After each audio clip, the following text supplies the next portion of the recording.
Welcome back everyone. Now since there are so many visa interview related questions and since you have been such a lovely audience, we have made this video too so that you can be extra prepared.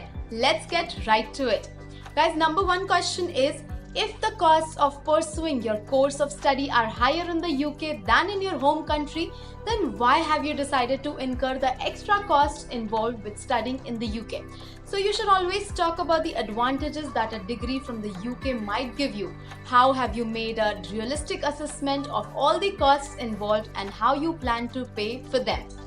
Next question, how will you pay for your studies? This is the most asked question. So the purpose of this question is to check that you have sufficient funds for your studies or not. You must provide evidence of a sustainable and credible source of finance that is sufficient for the student not to rely on work.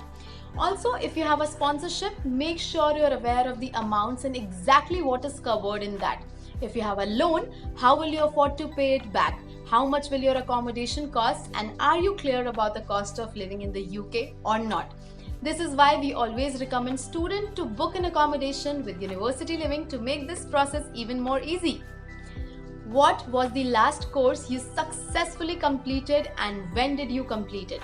So they check the consistency, so you should always give them the information previously supplied on your application form. Do not try to bring anything that is missing from your application form.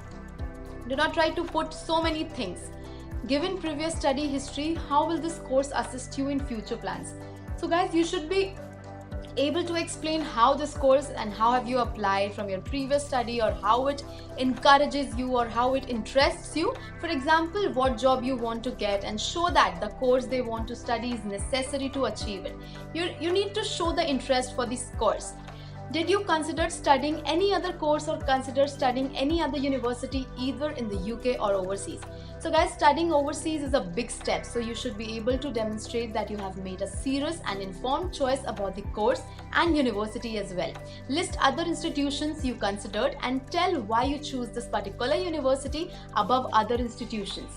We hope these questions will help you to prepare for your visa interview even in a better way. If you find this information useful, then do not forget to hit the like, share and subscribe button and press the bell icon to stay updated. We will keep bringing such informative videos for you. Till then, this is Sunidhi Shahish signing off.